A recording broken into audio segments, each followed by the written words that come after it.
Welcome home to USA Global TV and Radio, a place where dreams take flight, with authentic storytelling, diverse perspectives and meaningful conversations, where global stories unite and bridges are built beyond all borders.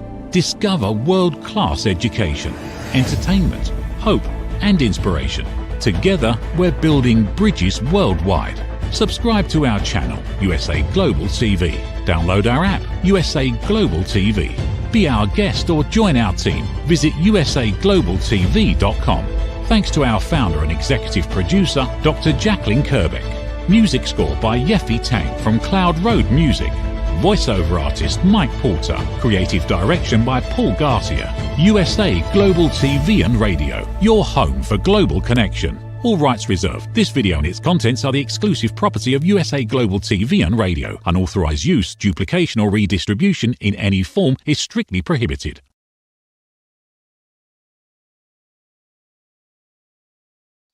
Welcome to USA Global TV and Radio, home of the YouTube Silver Creator Award for surpassing 100,000 subscribers on our one channel. We are now at 107,000. And on our other channel, Dr. Jacalyn Kerbeck, we just passed 37,000. So you really do like us. Thank you very much. Not to mention all the other places that we stream.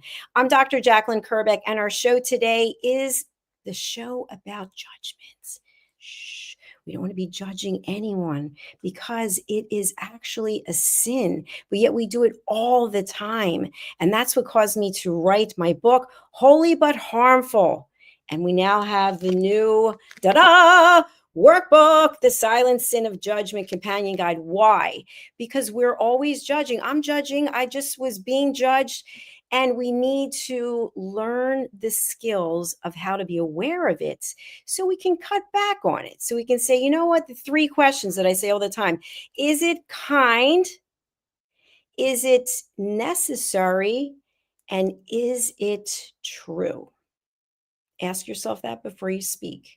Okay, let's get into our show. I'm super excited. We have a phenomenal guest with us today, and he's been on some of our other shows, and we can't wait to have him back again. His name is Bill Brown, and he is a legend as a sportscaster. His voice will give it away right away. If we didn't see him, we just heard his voice, we'd say, that's the guy doing the play-by-play. So he has won numerous awards. He's in the Hall of Fame, and you're going to recognize him right away. I have a little bit more to say about him, but I want to bring him out. Welcome, Bill Brown. Nice to have you. Thank you, Dr. Jacalyn, and congratulations on the success of this channel. Thank you. Thank you. I really appreciate it. So, Bill, I'm coming to you in the world from Greece, and you're in America. You are an American sportscaster, sports broadcaster. I think they both go together. It's terrific. And you've been a legend in the country. And I know people know about you outside the United States, because what happens is someone knows someone who knows someone, right? And the word just gets around. And so you have been exposed to some of the greatest play-by-play moments that have been reported in baseball. You were there calling the action, calling the shots, and you've also been subjected to judgments in many ways, like all of us, because when we're in the public domain, we're basically putting ourselves out there saying, hey, what do you have for me? You have any shots for me today? But today we're going to talk a little bit about another area, which is religion. Religion. And that's a tough one because it starts to get a lot of emotions going in people. And if you notice the cover of this workbook and also the book behind me, it's meant to draw you in to think that we're going to talk only about religion, which is not what the books are about. But today we are going to talk about religion. So that being said, I want to spotlight you, and I want you to just share a little bit of your background in the world of sports, and maybe sometime in that area where you felt like you were judged. When I was 14, what I wanted to do was be a baseball play-by-play broadcaster, and it happened. The odds are totally against that happening, of course, but if I'm mentoring kids today and this is what they want to do, I do not try to throw cold water on their dreams. I don't think that's a good idea. I think a kid should pursue his or her dream as long as possible. It's also a good idea to have a plan B. But nonetheless, I think that that worked for me, even though I was advised not to pursue a play-by-play career because a career in sales would be safer and financially rewarding and just not as risky in terms of the uncertainty of where the next job was going to come from. We all make our choices. And I think faith played a part in that. Now that I look back on it at age 78, Dr. Jacalyn, I can see that God's hand was in my life. I did not realize it at the time. I wasn't baptized as a Christian until my 30s. My wife and I were both baptized the same day. We had a daughter and we're taking her to church, and we realized that we needed to be baptized if we wanted to raise our daughter as a Christian as well. And so that's kind of been the life journey in a nutshell for me. And we have truly been blessed by God. And I have one scripture for you to get us started. Matthew 7:1-5. Do not judge, or you too will be judged. So as you mentioned, you're being judged. I was being judged. Yes. And especially in sports, I think people have their favorites. They have people they don't care for. But on the other hand, we are blessed to be able, if we're on radio or television, to come into people's homes.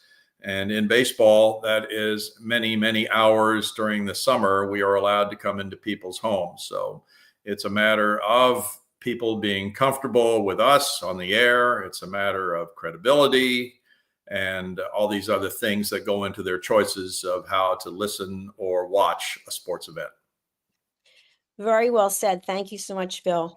And I want to just comment on something that you mentioned. First of all, you showing up today, me showing up today, it takes work, right? It takes work, it takes prep, it takes research, but people never think about that. They just make a decision in split seconds when they first hear us talk or they see us and think, oh, whatever it is they're going to think, because it's always a judgment. But yet we keep showing up. Okay, you showed up game after game, year after year. What is it that propelled you to just dismiss or not even accept or think about how you could be judged? Well, if we look at each day as a challenge and sort of a blank slate, if you will, today hasn't happened yet. I haven't done anything yet today. There's a challenge here. I think that's a good Christian approach because we may have sinned in the past. We may have offended someone. And we need to certainly apologize for that and to pray about our sins so we won't keep committing them. But on the other hand, we have a chance to meet someone new, perhaps share a thought with them that might help in their lives. And so each day is a challenge, no matter what we do. For sure. And something that I think is really paramount to this discussion is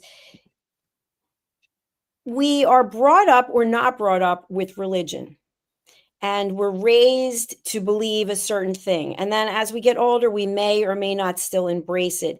Yet in some cases, those religious beliefs are so deep rooted that we're not able to accept anything else in some cases. And I have an example, which I know I shared with you, but what are your thoughts about what I just stated? I agree with that. I think that many people do switch religions. They may take a course in college that changes their thinking. They may meet some people, for instance, I'm not Jewish, but I have a lot of friends who are. And I think we need to be tolerant of all religions, Muslims, you name it. And we stereotype people unfairly. And that is a goal, is to get rid of that type of thinking and to be open to conversations with people and to the exchange of thoughts in a peaceful way that could help all of us. And would you say that it's fair to consolidate this into one word, which is curiosity? Yeah, I think it's fair. And I think curiosity is very helpful in many ways, because if we're going to judge somebody, which we should not do, we should have all the information possible about that person. And we won't. We just won't. We won't know their life experiences. We won't know their backgrounds. We won't know what they're thinking right now. So therefore, we shouldn't judge. But it would be helpful to try to gain all the information we can about our friends and how they arrived at where they are today, rather than just taking one look at them and deciding, oh, well, he has gray hair, he's old, and I don't think I can learn anything from him, or things of that nature. Yeah, I totally agree with you. In fact, yesterday I was doing a show with one of our team members who has gray hair, and someone decided to write in Santa Claus. And I thought, there you go. There's an example of judgment right there when we decide that we want to label someone with a name. Yeah. So, Bill, you and I had the pleasure of meeting in person, which I really appreciate. And one of the things that I shared at the time is that someone said to me that because I stopped going to church when my mother passed away, that God didn't know me or love me. And I didn't know if that was actually true or not, because I'm not that close to the Bible. So I decided to do some research and ask some clergy people, and I'm a peace ambassador, I have some peace ambassadors. But when I say that to you, that for people who don't go to church, that God doesn't know you or love you, what comes up for you? No, he does love you. And it's not necessary to be sitting in a church pew to be loved by God. That's not it at all. But yet that is a way to demonstrate your presence, your attendance, your interest. And I think people who do go to church gain from the experience of being around family, so to speak, and learning more from each other, praying for each other, knowing about each other's lives, and commiserating as much as we can, trying to be a Christian and be the hands and feet of Jesus. And so those who do physically go to church, for instance, my grandson has not been going to church. He's been watching online. And that's certainly a way to learn. Sometimes physically we can't be there, but I think if you are there, and let's say you're in a mega church, but you need to be in a smaller class setting in which you share not only learning the word, but learning about the people in there, and maybe sharing a meal with them afterwards, and trying to get a little bit into a situation of being potentially helpful in their lives. Yes, I agree. I think that makes a lot of sense. And I think there's also a similar situation. One could be attending a baseball game or watching it. One could be doing an interview in person. You and I could be in the same studio, or one could be in a church or in a synagogue or somewhere and having that shared experience, because there is something to be said about a shared experience that then becomes possibly a stepping stone for a deeper relationship, commitment, collaborations, etc. And there may be times when people don't go to church. I know for myself, when I first got divorced, which was a long time ago, we're not going back there, but I stopped going to church because I didn't feel worthy. And I felt like, okay, I got divorced, and you're not supposed to do that. And so I didn't feel comfortable going, but I did eventually get over that. But there is a lot of judgment when people, if you have a conversation, someone will say, well, I'm more spiritual. Oh, what does that mean? So you don't have a defined religion, or so what are your thoughts when you hear someone say that, I'm spiritual? I would interpret that, without knowing anything else other than the statement, as being a way of expressing that that person is feeling closer to God than before. Maybe has more Christian friends, maybe is spending more time in the Word, maybe taking a class, other ways of growing closer to God, and trying to do what Jesus did, and so that would be my interpretation of it, right or wrong. Well, there's no judgment here, Bill. We're in a safe space. So, Right. so as a man of religion, someone who is going to church and is reading the Bible, can you think of anything? And for those who don't know, there's no scripts. Okay, Bill has no idea what I'm going to ask him, and I have no idea what I'm going to ask him. But is there something that stands out for you in the Bible that maybe would bring some insights or enlightenment to being judged and judging others? Well, I did a little work on this, and I ran into this. One of the most hidden and most destructive qualities of sin is judgment. Jesus didn't say, do not judge others out loud. He said, do not judge, because judgment starts long before it reaches our mouths. So that is the the way that I think a lot of us can confess our sins is that, oh yeah, I just saw that person. All I did was see that person, and I made a judgment about that person. And that is totally wrong. We don't have the right to do that if we're trying to live a sin-free life in that regard. And so that requires a little alteration of our thinking when we snap to judgment like that. Absolutely. And I have here my workbook, and I have a sentence that I wrote in here. Judgment may feel like control, but it always ends in separation.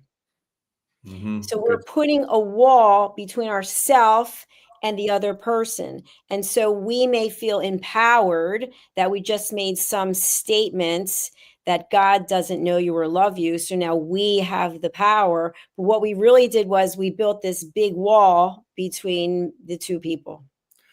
Good way of getting into this. I think, let's say we're at a grocery store and somebody is looking very dazed and confused. And, maybe we think, well, I'm just going to go on about my business because that person just doesn't know what's happening here and there's nothing I can do about it. But if we were to say, is there anything I can help you with? Now we've spun it around to an area that might lead to something. It might lead to a pleasant experience of actually being able to help someone find something, or somebody had lost something, help them look for that, and to try to be a friend to them. So that's another way of looking at it. That's absolutely beautiful. And I think what it does is it brings an openness. So instead of it being a closed wall or fence, we are now open to engage, to collaborate, to be there for other people. And I've said this before, and this is just my opinion, but I feel like, what is the purpose that we're all here if not just to serve one another and not to give back? And it's so easy to slip into that role of me, which really is boring, as opposed to who can I lend a hand to? Who can I help? And I think when we judge others, we need to start at home. We need to look in the mirror and say, wait a minute, I'm not 100% myself. I think that's an interesting thing, and I love your viewpoint on it. Typically, the people who are throwing the stones have some work to do individually, and yet instead of looking within, they're looking without. Yeah, and I have gone to a lot of funerals in the last few years. As we get up there in age, we're in the extra innings of life, as I tell my wife. This happens, and so I think one of the most powerful things that can happen at a funeral is to listen to what's being said about a person, and maybe afterwards, talking with the family or friends of the family, somebody will say, hey, I knew that person. I knew who that person was, but I had never met that person. And that person didn't know me at all, but offered to help me, and I'll never forget it. And that's a very powerful statement that, in a completely anonymous sort of way, this was a good person here that we're talking about, not just somebody who bought a company and developed it into a Fortune 500 company and employed hundreds of thousands of people. All these things are noteworthy, certainly, in anybody's life. But then what happens when that person's put in the ground? That if you're looking at that is the end of that life. Nothing more will happen as compared to going to eternity. And this is a small blip on the time screen of a person's existence, if there is eternity. Definitely. And I think also, Bill, when I was in corporate, we kind of had this tagline, I guess you would say. We had a tagline. It's, we do the right thing when no one's looking. And so what you're talking about at a funeral, the person was acknowledging some goodness, some kindness from this other person, even though they didn't really know each other. And that's a beautiful thing, because every day we wake up, we have an opportunity to help someone, to smile, to give the gift of hope to someone. On the opposite, we also have the opportunity to judge other people, to insult other people, to make people feel not welcome. And so to me, like even saying that just feels so heavy. I'd rather be on the other side, which I know that's where you are too. So we certainly have people who are probably judging us right now. Hello, we are here. We are still going to keep on. How do you feel that as a world, right, as the collective humanity, we can actually, instead of being preoccupied with all that is not, how can we focus on what is and make it ripple out across the world in positive energy? I love that question.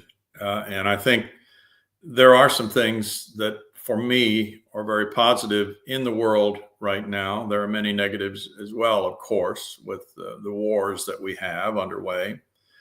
Hate to see that, but it's going to happen. It's a part of life on this earth. And I think that what I like is when countries come together, we'll say, or people in a country come together for a cause, for anything that's a good cause, to help somebody who needs help, to try to make groceries more affordable for those in Africa, things of that nature. You travel worldwide, you see it, how we are so blessed in this country. We have things, we have material things that people in other countries do not have. And we can share that. We can dig into our pockets a little bit and contribute to someone else who really needs some help. And in fact, to the point that people are dying of starvation. And that's a horrible thing to hear. We don't even think of that very much in this country. But there's a mission there for us. There's definitely a mission field to try to spread the joy. And if we have that joy, we should try to spread it. Let's join together and do that for sure. Bill, I mentioned at the beginning of the show, I believe that I'm in Greece in a place called Saronida, and I'm an American, and I was just in London. So completely different cultures between the US, London, and here in Greece. And in Greece, it's more laid back. It's more, we'll get to it. It's going to happen. Whereas I'm used to the go, go, go, go, go. And that, I think that's in my blood. But I really feel that having this time in another country, I'm able to look at things in a different way, which is a gift. It's absolutely a gift. And that is that just because you're used to your life being a certain way, that doesn't mean that that's the best way for you. That's just the way that it's been. And I think that's what happens with judgment. We get into these cliques or these groups or these political parties. We're not going down that road, but we just get so sucked into it that we never even pull our head up from the sand and say, wait a minute, there could be a different way. And maybe that way is, maybe it's religion, maybe it's spirituality. There's a lot of different things that it could be. But knowing that we have options to welcome in the good really makes me feel alive. What do you think? I'm glad you're getting that experience. And I was able to travel to Europe a couple of times, and I had that same feeling that you're having. And before I really try to answer that a little more in depth, question for you.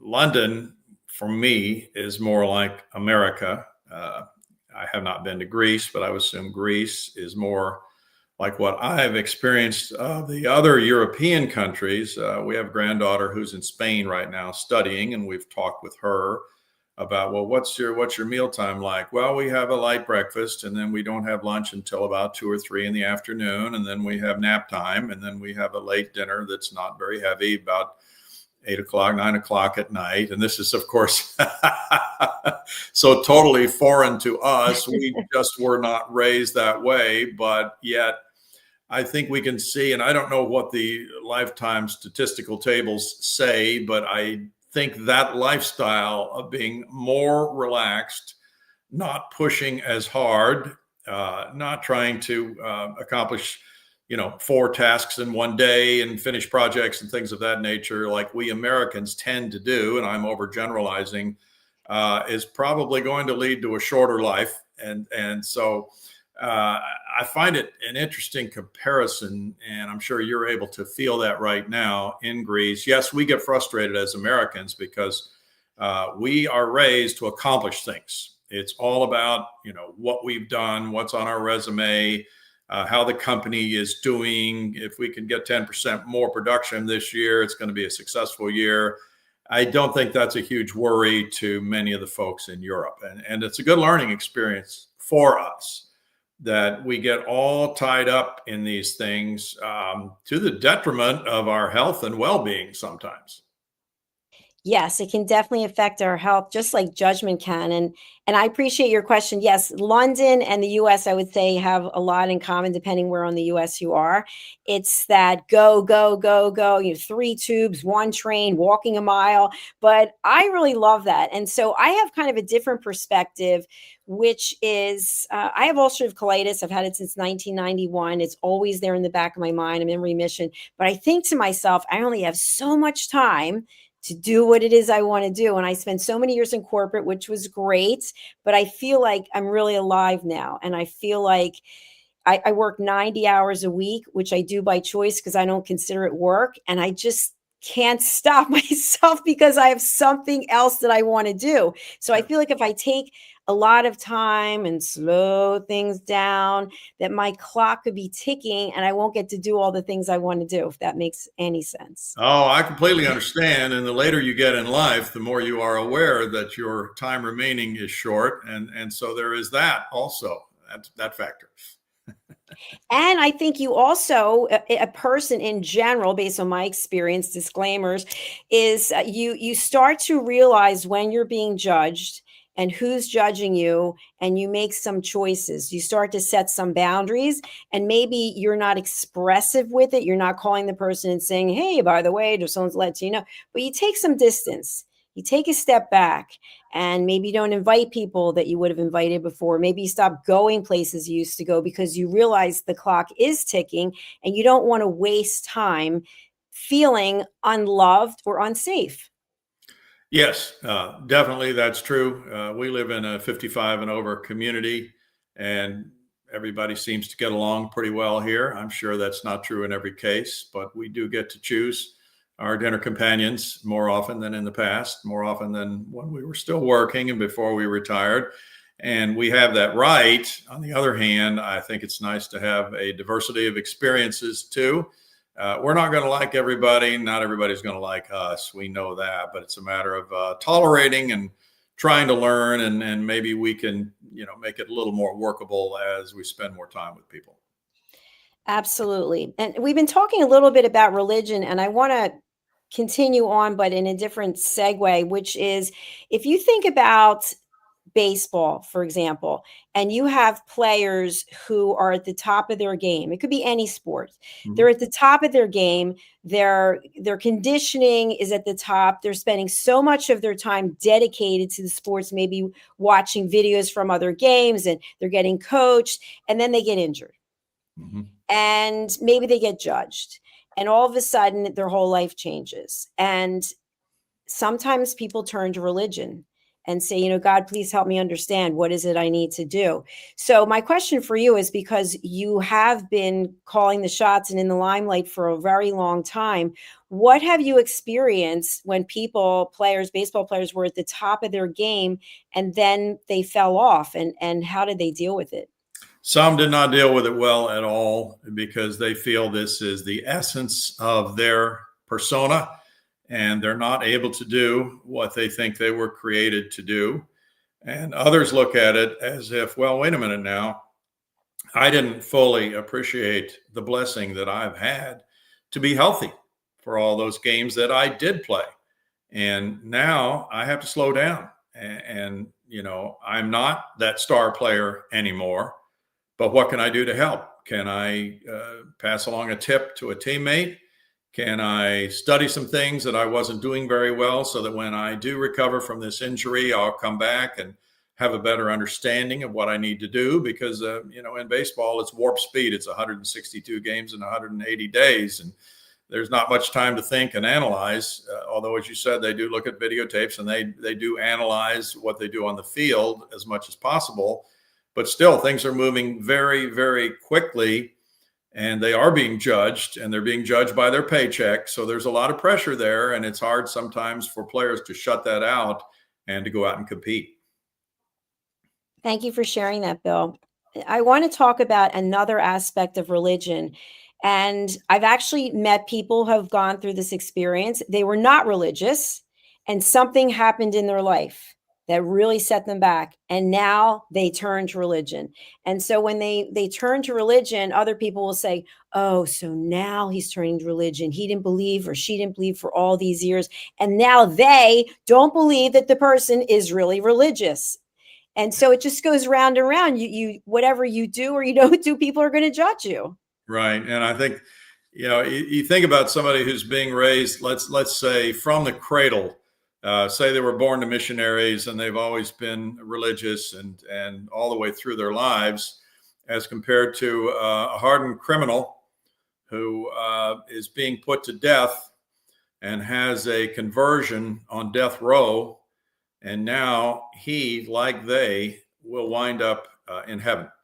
And that's difficult for people to square sometimes. Wait a minute, I've behaved, as well as I could and tried to be as sin-free as I could my whole life. This person has done nothing but caused harm and injury to people and even killed people, and we're going to the same place. So that's an interesting dichotomy, and yet that is the truth.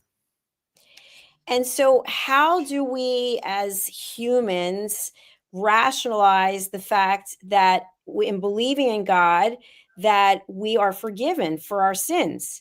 And at the same time, we don't want to commit any sins because that could be a sin too. So it's kind of it's an interesting. I don't know if that's a switch psychological study. I'm not sure what the word is, but what are your thoughts?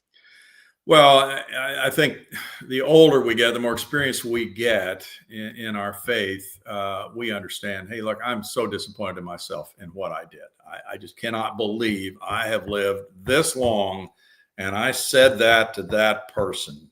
So I just need to ask for forgiveness at this point because I've sinned again and I've hurt somebody else. And that's the last thing I want to do. So we can't really put ourselves above anyone else when we're still committing the same sins that we have been over and over and over again.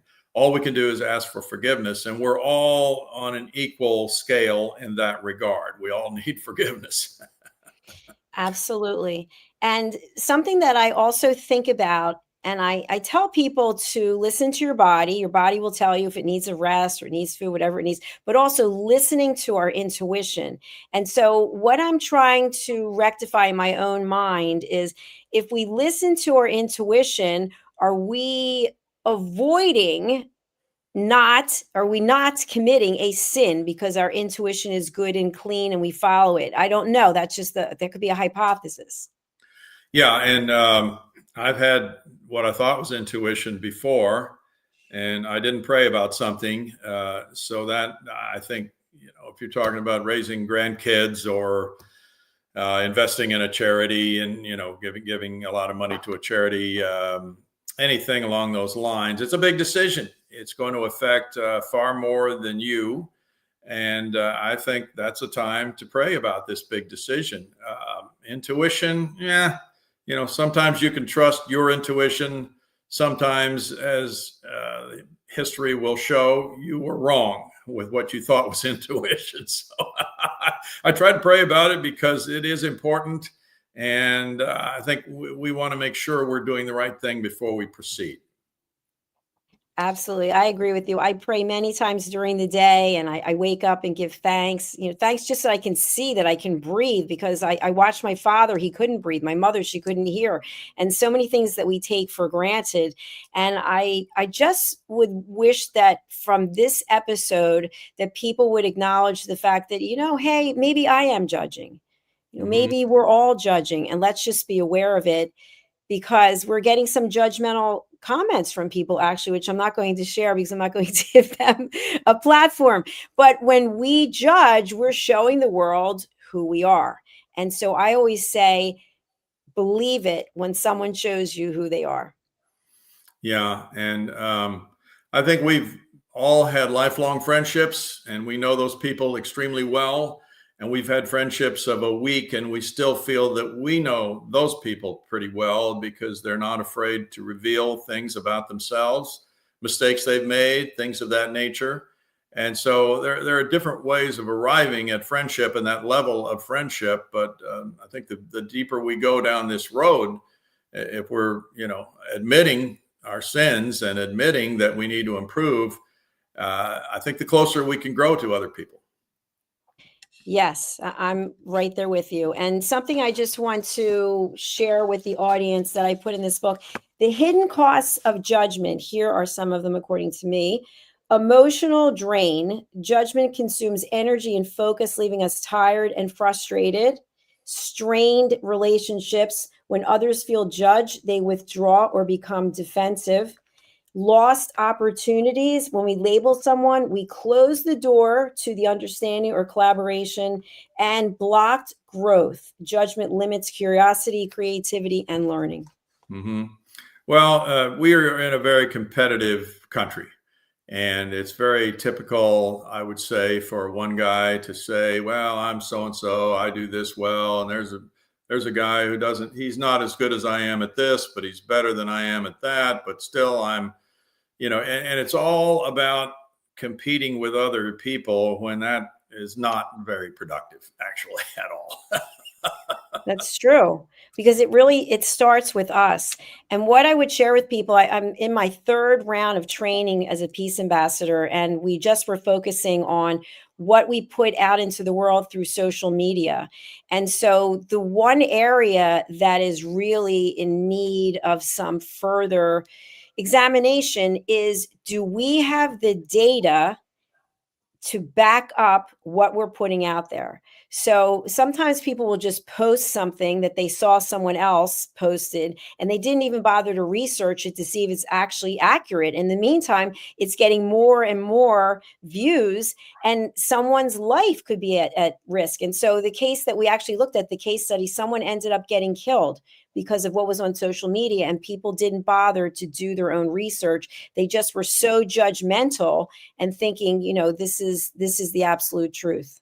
I'm glad you said that, and I wasn't aware of that, but I think we've seen in recent, serial killers and assassins that we have been reading about in recent years. And I think there is a lot of misinformation that these people can have access to on the internet, and that can really have the worst type of effect. You're right. And I've done it before. I've reposted things without checking on them.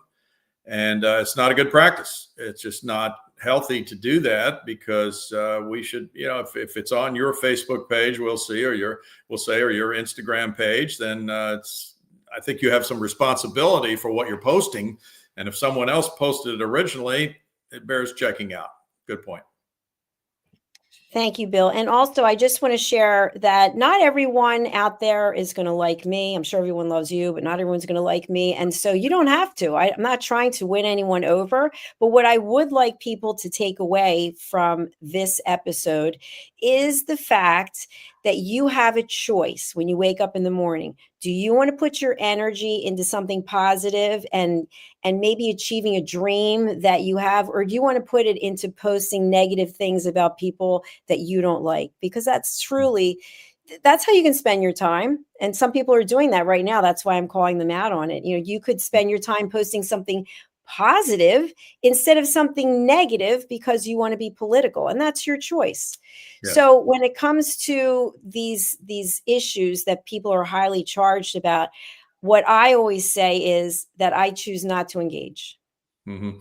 That's a good way to look at it, I think. And what I try to do is just focus on what is happening right now. We can't erase all the sins of the past today. We can apologize, but let's just try to make today and this moment a good time and try to help somebody along the way. Absolutely. Because as you mentioned, and we've talked about, our time on this earth is limited and it is a gift that we have, and we all get to choose how we are going to spend it.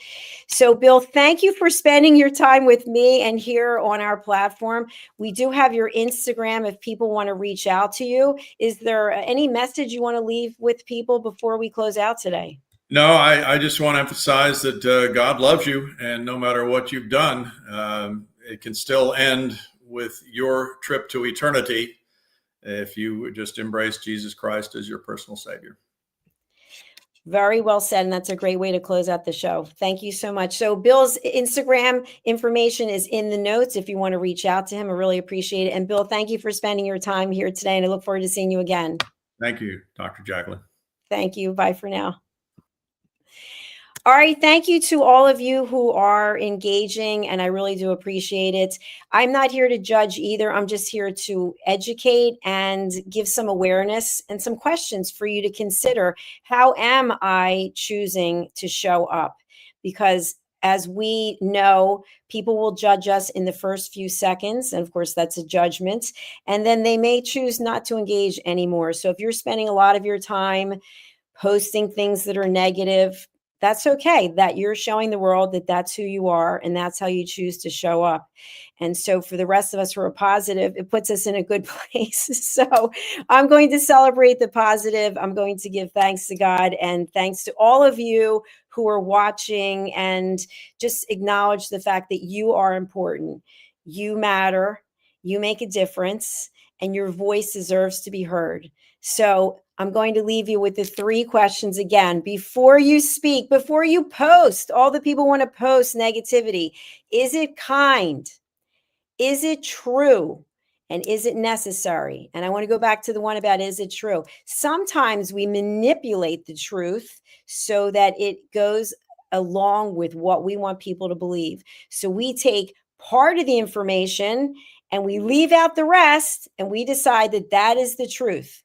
And I'm here to tell you that that is not. That is called manipulation. And that'll be another show. So thank you for watching. Our next show is coming up, which is Iconic Women. So thank you for being here. We're going to close out. We're having a beautiful retreat for any of you who really need to kind of chill out and have some wellness. It's going to be at the Horseshoe Farm in Hendersonville, North Carolina. I actually attended a retreat there. It was called a Meditation for Leadership. I actually met the owners, and it was fantastic. So I'm going to play that now. And if you're interested in joining us, I'd love to have you. We would love to have you. We've got 12 spots left. It's in June 3 through 6 of 2026. Bye for now. Nestled in the heart of the Blue Ridge Mountains, the Horseshoe Farm has always been more than a destination. It's a living, breathing reflection of community, connection, and transformation. Once a humble family farmstead, it has evolved over the years to become a sanctuary for travelers, seekers, families, and friends alike.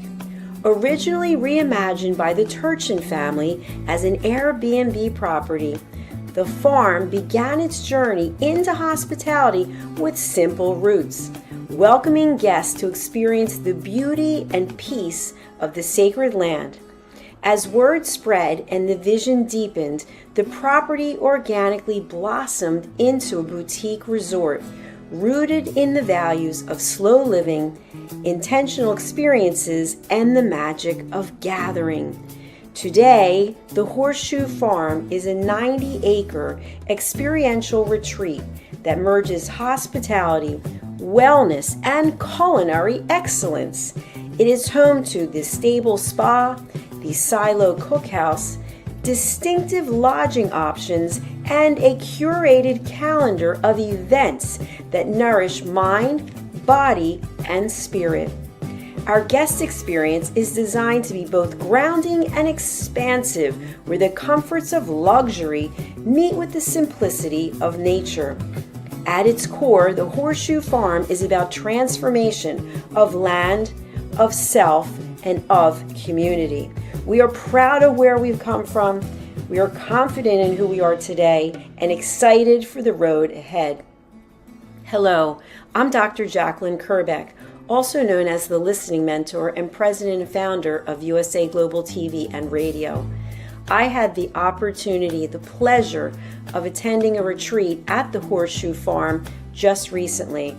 I was so impressed with all of the opportunities that were presented to me in this glorious setting, as well as the highest level of customer service, that I've decided to put together a retreat at the Horseshoe Farm in Hendersonville, North Carolina, United States of America, June 3rd through the 6th, 2026. You can expect to have a beautiful time of relaxation combined with learning, community, collaboration. Do consider joining me in this wonderful opportunity to reconnect with yourself, with others, and with nature. For more information, email me at drjacalyn@usaglobaltv.com.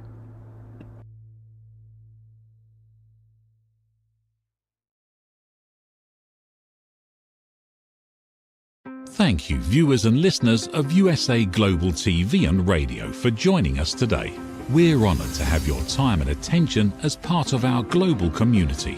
At USA Global TV and Radio, we believe in the power of authentic conversations, meaningful connections, and creating a world of possibilities together.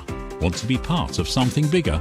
Join our team of elevated listeners at usaglobaltv.com, a space where your voice matters and your ability to listen transforms relationships. Stay connected with us across all our platforms for thought-provoking discussions, expert insights, and empowering stories. Subscribe to our channels at youtube.com/c/USA-Global-TV. Follow us on social media and explore the endless opportunities we're creating for growth, learning, and inspiration. Together, we're not just broadcasting, we're building bridges and changing lives one conversation at a time. For inquiries, contact us at info@usaglobaltv.com. Music by Johnny Dies. Produced by Executive Producer and Director Dr. Jacalyn Kerbeck. Voiceover by Mike Porter. Creative Direction by Paul Garcia. All rights reserved. Copyright 2025. Visit usaglobaltv.com to view our full terms and conditions.